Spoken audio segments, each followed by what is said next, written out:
대통령실이 우상호 정무수석, 오광수 민정수석, 유기현 홍보수석 등 인선을 발표했습니다. 사정기관을 총괄하는 자리인 민정수석에 이재명 대통령의 연수원 동기이자 대검 중수 이과장, 또 중앙지검 특수 2부장을 지낸 특수통 검사 출신이죠. 오광수 변호사를 민정수석에 임명을 했는데, 이제 하마평에 오르면서부터 이제 공개적으로 여권 내에서 반대 의사가 이제 표출이 됐었습니다. 특히 이제 박은정 조국혁신당 의원은 윤석열, 윤대진 같이 근무했던 특수통 검사가 물망에 오르는 게 사실이 아니길 바란다라고 했고요. 민주당 정성호 의원은 자신이 오 수석을 추천했다는 주장에 사법시험 동기라는 인연에 어떤 관계도 없다. 욕설까지 들으니 어처구니 없다. 이렇게 반박을 했을 정도였습니다. 이제 그럼에도 이재명 대통령은 오 수석 임명을 결단했습니다. 의구심을 보였던 여당 의원들을 직접 설득을 했고요. 그러면서 당내 기류도 긍정적으로 이제 선회를 했습니다. 법사위 소속의 한 여당 의원은 검찰을 잘 알아야 검찰개혁 주도권을 질 수 있다. 문재인 정부 당시 조국 민정수석이 내부를 몰라서 성공하지 못한 거다라고 했습니다. 그러나 민변은 오광수 민정수석 임명에 강한 우려를 표한다. 이렇게 반발을 했고요. 이재명 대통령이 수사기소 분리원칙과 검찰개혁 의지를 수차례 표명했지만 구체적 로드맵이 제시한 바는 없다. 자, 그래서 이제 일각에서는 오 수석 임명을 두고 이 대통령이 검찰을 전략적으로 활용하려는 메시지를 던진 거 아니냐, 이런 시각도 있습니다. 자, 어떻게 보세요? 글쎄요, 어쨌든 민정수석을 누구로 임명하느냐, 뭐 초미의 관심사 중에 하나였죠. 특히 현 정부의 국정 핵심 과제 중에 하나가 검찰 개혁이기 때문에 결국 민정수석에 좀 힘이 실릴 거다, 이런 관측들이 많았는데, 조금 뜻밖의 이제 특수부 경력이 있는 검사장 출신을 임명을 해서 이제 그에 대한 반발이 뭐 시민사회단체뿐만이 아니고 정권 내부에서 좀 나왔던 게 아닌가 싶은데요.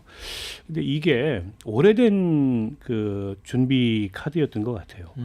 그래서 오광수 검사장이라는 분이 이렇게 많이 알려진 분은 아니고, 오광수 변호사라는 분이 그렇죠. 과거에 검찰에 있을 때 평판이 어땠는지도 뭐 지금까지도 별로 안 나옵니다.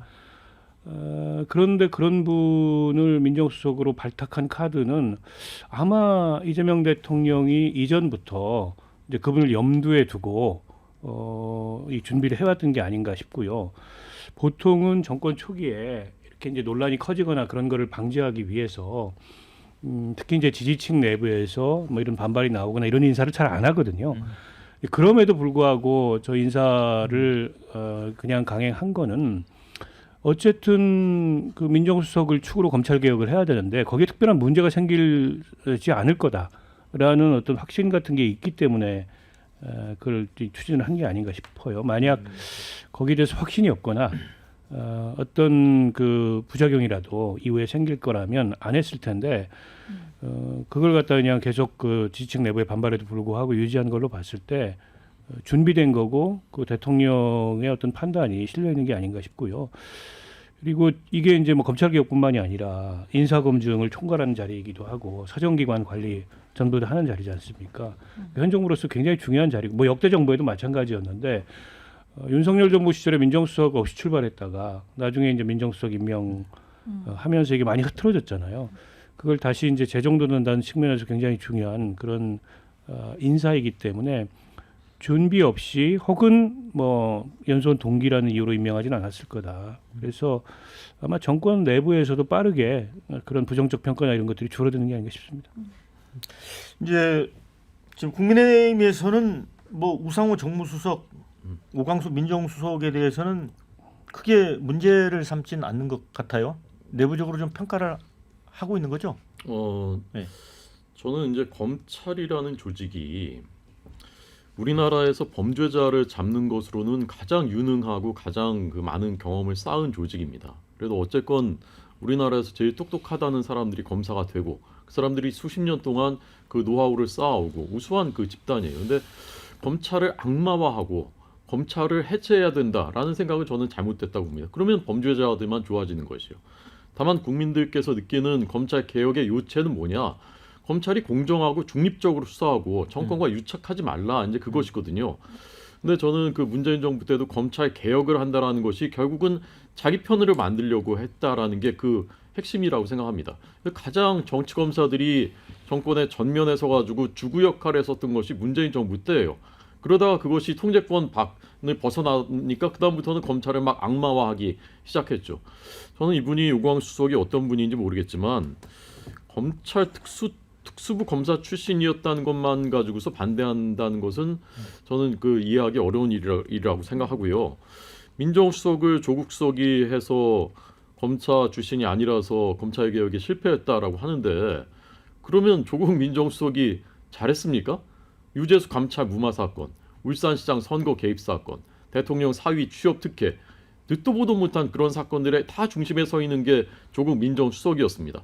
검사 출신이 아니기 때문에 실패했다라는 말은 납득하기 어렵고 또 그 밑에 다 비서관들이 검사 출신들이 다 하고 있었습니다.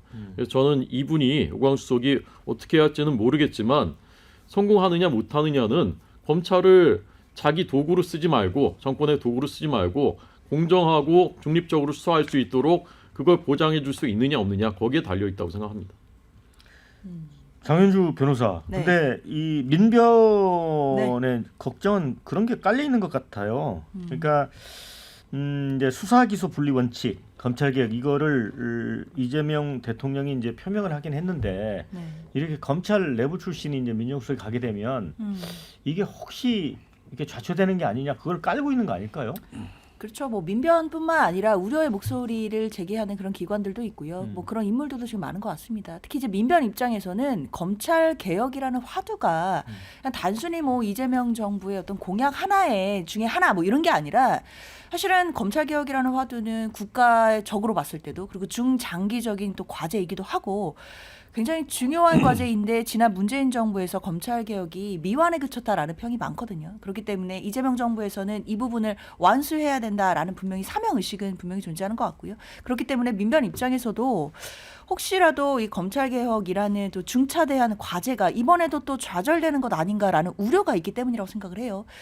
그런데 저는 또 다른 시각에서 사실 오광수 민정수석이 어쩌면 검찰을 또 제일 잘 아는 사람 중에 한 명이기 때문에 또 그런 의미에서는 검찰 개혁을 완수할 수 있는 또 적임자일 수도 있겠다라는 생각을 합니다.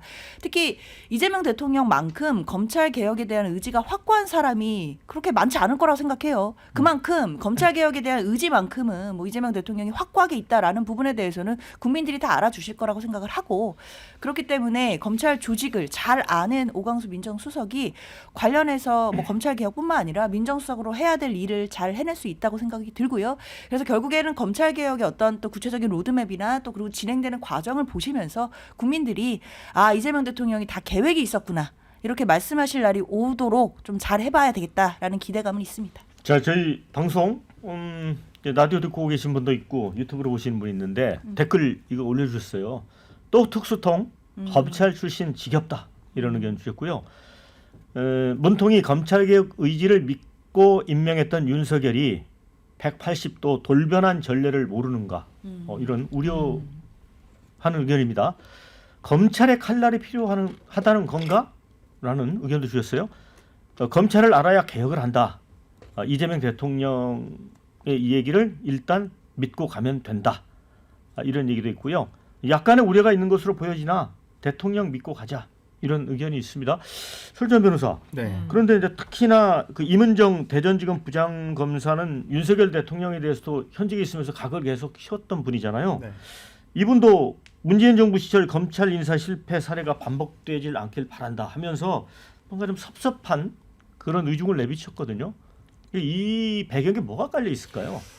뭐 특수토 그러니까 뭐 근데 이분이 그 소위 말하는 윤석열 사단이었는지 아닌지 근데 윤석열 사단은 아니었던 아니었어요. 걸로 네. 분명히 기억을 하거든요. 뭐 이분의 이름이 거명되지도 않았었고 뭐 그렇기 때문에 뭐 검찰을 떠나신 지도 오래됐습니다만은 저는 아마 이게 과거 문재인 정부에서 조국 수석을 통한 실패 사례를 저는 이번에 반면교사한 거 아닌가라는 생각이 좀 드는 게 당시에도 윤석열 이제 당시 검찰총장이 제어가 되지 않을 시점에 누가 들었냐 신현수 수석이 들었었어요.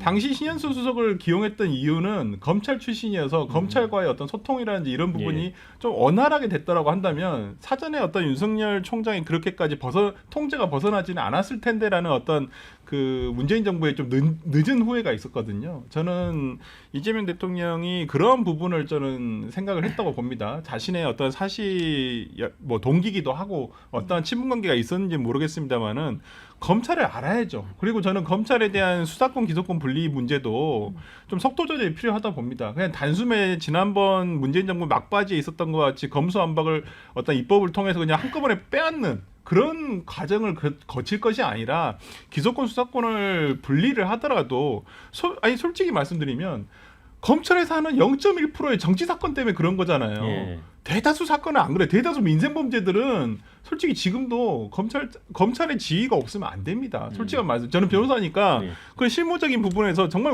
우려가 깊어요. 지금도 검수완박되면서 솔직히 수사권 조정이 되면서 경찰과 검찰이 혼란을 겪고 있고 지금도 그 여전히 이어져 오고 있는 사실이거든요. 예. 이러한 과정에서 피해자는 국민이 입는 겁니다. 피해자가 구제가 안 돼요. 어떤 사기범죄에 관련해 가지고도 피해를 입었는데 이 사기범이 처벌되는 시간도 너무 오래 걸리고요. 여기 피해자도 구제를 받는데 너무 오래 걸려요. 그러니까 저는 솔직히 개인적으로는 수사권 기소권을 분리를 반대하는 입장이에요. 왜 그러냐면 정치 사건을 하는 정치 검사에 대한 규제를 감시와 보완을 하는 게 더 중요하다고 생각을 하지. 이걸 그냥 무작정 뺀다 해서 검찰이 뭐 앞으로 정치적이지 않을 것이다. 정치적이지 않은 사건이 99%예요. 그러니까 저는 이러한 부분에 있어서 조금 대통령께서도 저는 그 부분을 감안을 했다고 봅니다. 그래서 검찰의 특히나 특수통 검사를 정확하게 아는 사람만이 이 부분을 조절할 수 있을 것이다 생각이 들기 때문에 저는 일단은 뭐 지금 인선에 대해서는 평가를 좀 너무 섣부르게 하는 것은 우려를 너무 깊이 하는 것은 좀 너무 섣부르다. 일단 지켜보고 판단할 일이 네. 있다 생각합니다. 그러니까 이제 우리 소지현 변호사도 이재명 대통령의 어떤 실용적인 그 판단 그 부분에 공감을 하는 것 같고요. 근데 제가 개인적으로 사실은 오광수 민수를 알거든요. 변호사실 몇 번 뵙고 뭐 밥도 먹고 그랬는데 굉장히 과묵하고 신중하고 겸손한 분인 건 맞아요. 그러니까 그래서 이런 댓글도 있습니다. 검찰이라고 다 정치 검찰이 아니다. 평소 오광수는 윤석열, 한동훈, 우병우 이런 사람들이 검찰 망친 사람들이라고 비판했었다. 이런 의견도 있고요. 검찰 출신도 제대로 된 인물 많다. 이런 의견. 자, 그렇게 싫어하던 검찰 출신 이재명 대통령이 하니까 찍소리도 못하네. 이런 의견도 주셨고 검찰 개혁 중요한 건 이재명 대통령의 의지 아니냐. 이런 의견도 있습니다. 그런데 마당벌 우상호 민정수석이 아니죠. 정무수석 괜찮은 듯. 내년에 서울시장 안 나오나? 이런 의견 주셨는데 우상호 정무수석에 대해서는 굉장히 좀 호평이 많지 않습니까? 뭐 그 이상의 정무수석 인사를 하기 어렵다라는 평가가 나올 정도로 적임이라고 예. 보고요.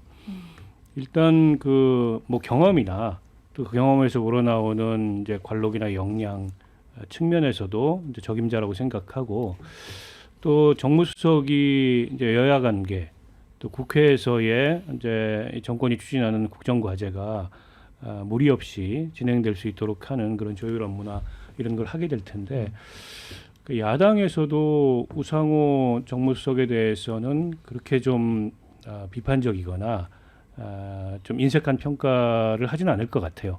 그러니까 이분이 이제 그 박근혜 탄핵할 당시에 민주당 원내대표였는데 그때 그 탄핵에 이르는 과정을 보면 당시에 새누리당이었죠.